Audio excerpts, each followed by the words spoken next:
The reason why you're not getting what you want in life is because you care too much. In this video, I'm going to teach you how to detach and how you can get anything and everything you want in your life. That's right, anything and everything from finding love to receiving money to getting your latest promotion to even being the top of the class if you're still in school. Before we get into it proper, I'm Shaharaj. I currently live and work in Singapore. I've been reading self-help since I was 8, and I'm here to help you realize the life of your dreams. Here's an overview of what we're going to cover. So we're going to look at the definition, and then we're going to look how people go wrong when they practice detachment.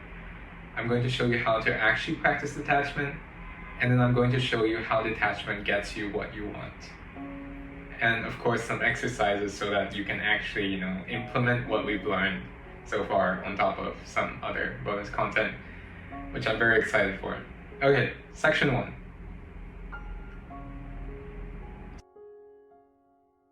So the idea of detachment is actually very simple. It's not having emotional attachment to a certain thing occurring, right? So let's think about, let's say that you wanted a surprise birthday party, right, from your friends. But then come the day of your birthday or the day after or even the week after, nothing. You just get a birthday card from them, and that's when you're very angry or you're sad. How could have this happened? But really what's going on is you were staking a part of your identity, a part of your happiness on this thing occurring. And that's really where most people go wrong. And now we turn to section 2.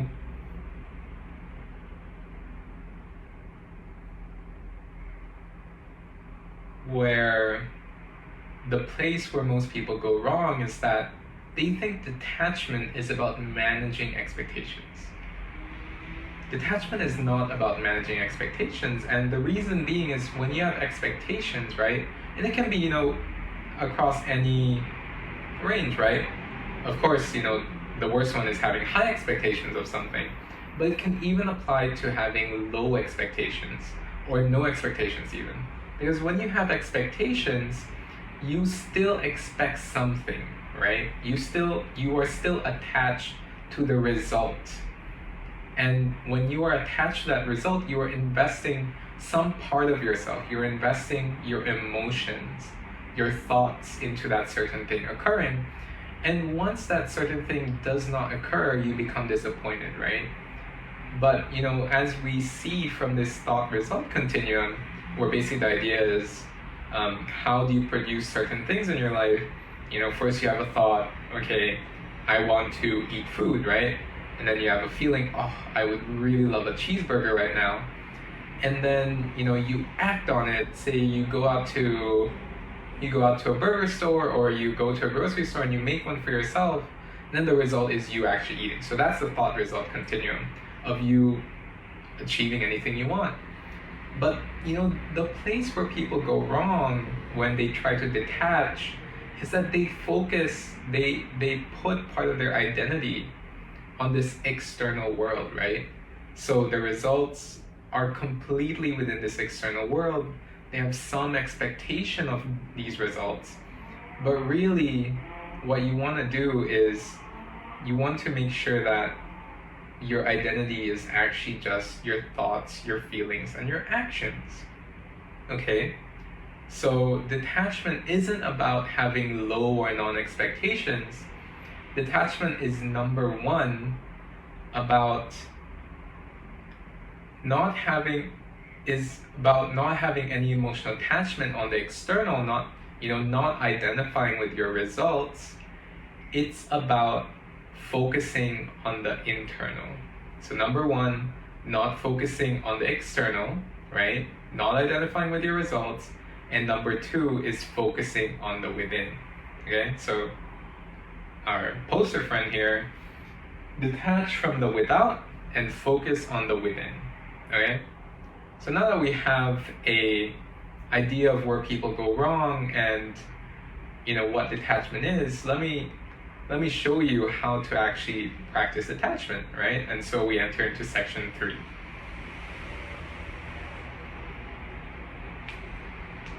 Okay, section 3. Let's change gears for a little bit. Let's try to approach this from a very high level, rationalistic, probabilistic point of view, right?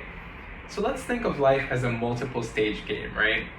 A multiple stage game just being that there are multiple rounds in the certain thing that you're trying to get, right? So let's say that you want to get the top grades in your class, and currently you're in grade 1, okay?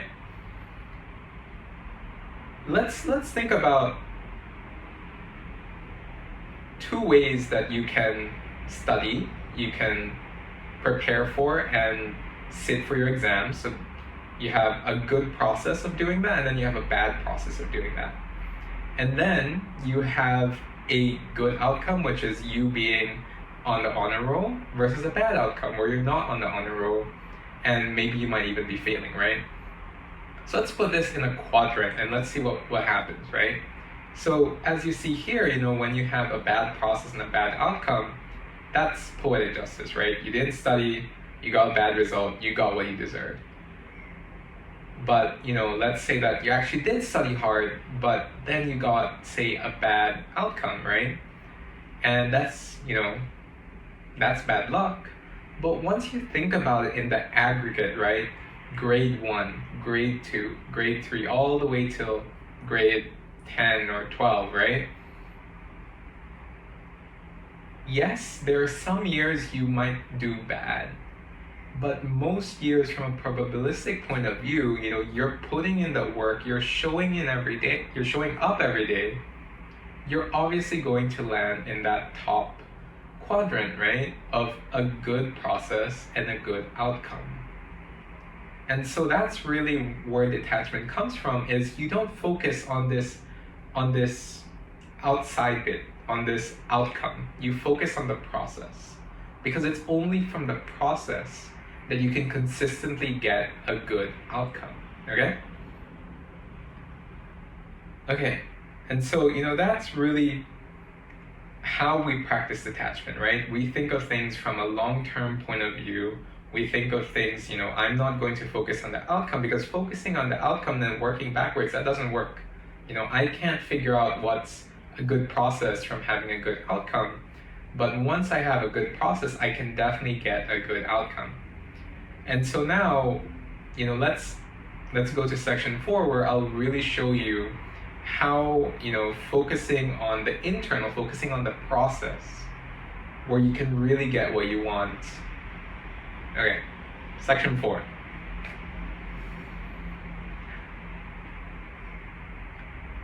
Okay, so let's work through an example of how you can get anything in your life, right? Love, money. For the sake of this video, I'll stick with those 2, right? But let's work through an example of love. So let's say that all of your friends are in relationships, and you don't want to be the odd one out, right? You still want to be part of the cool kids. You want to fit in, and so you of course, knowing about process versus outcome, you're like, okay, I'm going to work out, I'm going to read all the comedy books to impress all the girls, and I'm going to learn how to cook. And then you go on the dating apps and everyone ghosts you. Or maybe you do go out on a date. Good for you, right? But after that, the girl doesn't follow up. She just ghosts you again. What's going on? Part of, there could be many reasons, but part of it could be that you are not going out to meet these people, these girls, because you are genuinely interested in a relationship with them, focusing on that person. You are instead fixated, you are investing your identity, your actions into the idea of having a relationship, right? You don't actually care about the other person. You just want to tick a box that says, I have a girlfriend. And the other person can sense this, that, hey, I'm just actually going to be a trophy. I'm going to be an object. Do you actually care for me? Right?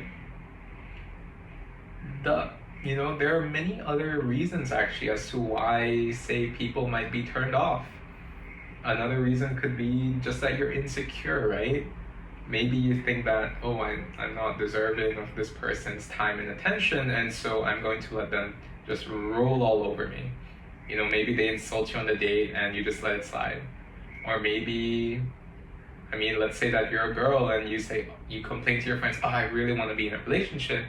But the moment a nice guy comes along and, you know, he asks you out and, you know, you guys go out for drinks and then he asks, like, what do you think of the both of you? You just can't commit, right? Maybe you have commitment issues.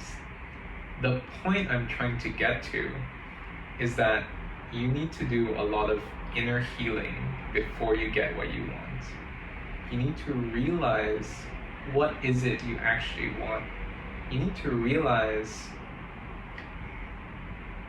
where are my emotions, where are my actions, where are my thoughts actually invested in. Okay? So, you know, let's say that you want to be with someone who is fit, funny, smart. If you want those things in a person, you need to be those things yourself. Because the universe gives you what you are, right? If you are insecure, why would someone want to be in a relationship with you? Because, you know, let's say even if you go in a relationship, you're going to be nagging them all the time, like, do you really love me?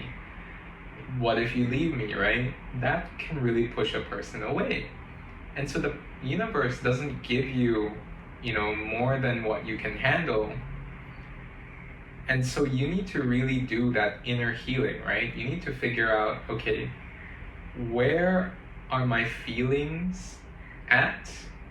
Am I insecure? Am I not willing to commit to a relationship because of what I've seen in childhood?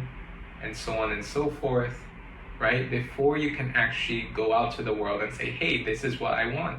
Because because the world is going to look, they're going to say, you know, you have all of these issues. If I give this to you, you're going to lose it, right?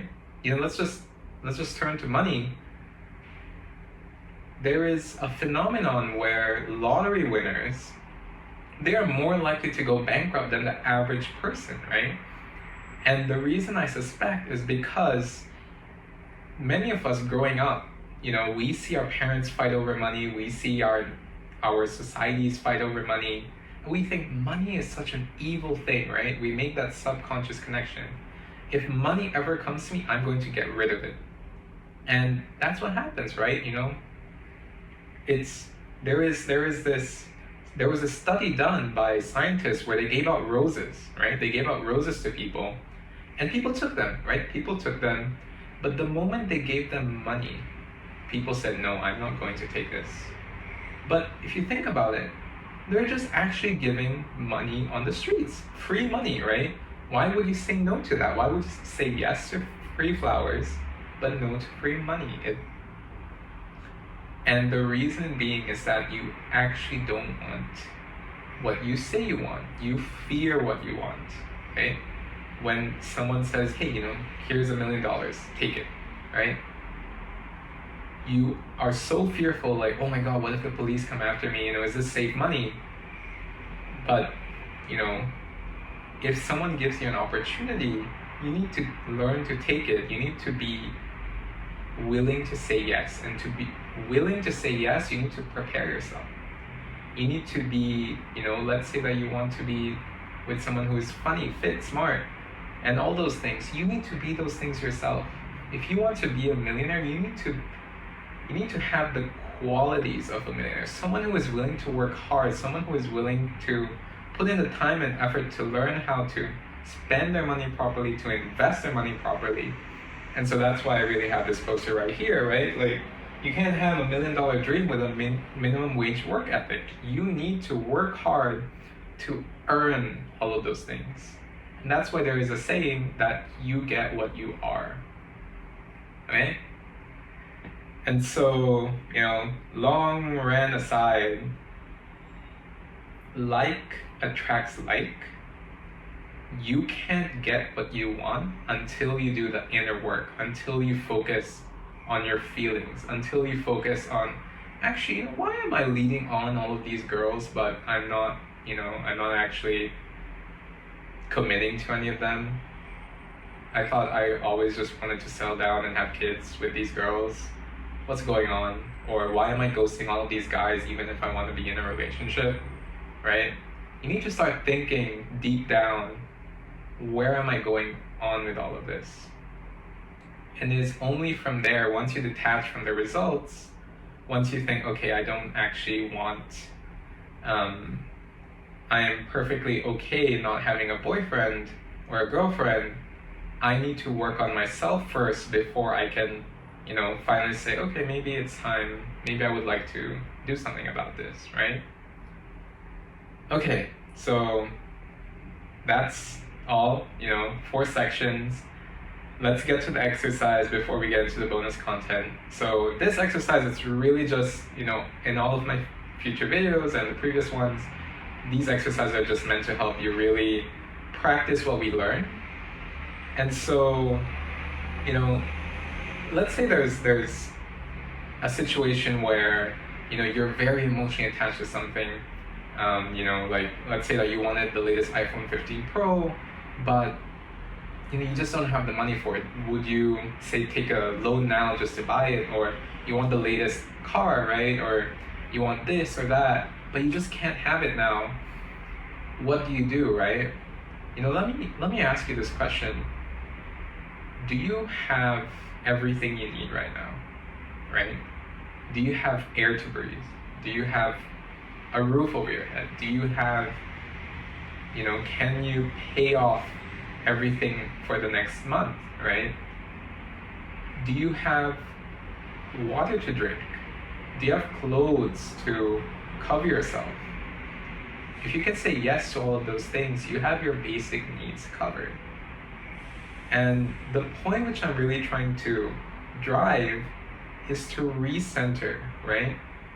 To really rethink, okay, I actually have everything I need right now. Do I really need more of this stuff? Do I need it now? Can I postpone it? Can I make do with what I have?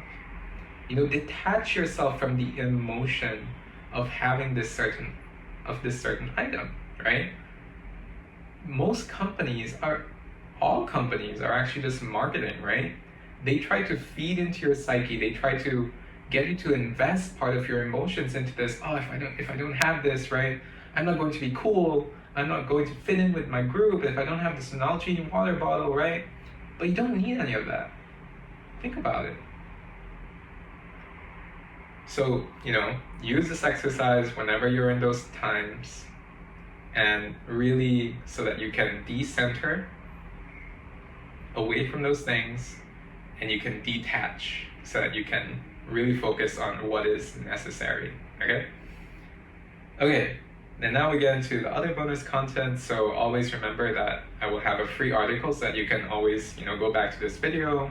I try to write in a very simple and clear way, so it's going to have all of the charts that you've seen in this video. Please join my email list so that whenever I publish new stuff, you can always go there first. And of course, if you like this video, please like and subscribe. It would really mean the world to me. And if you have any feedback, if you really like this video, please just drop a line. I'd love to hear what you think, okay? The other thing is that I'm actually selling both of these posters. And so for 1 week, I'll have them both off $5. So they're actually $5 right now. And then after 1 week, I'm going to put them back to their normal pricing, which is $10.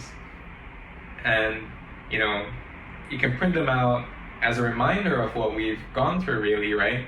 So the outer world is a mere reflection of the inner world, and that goes back to the thought-result continuum, right?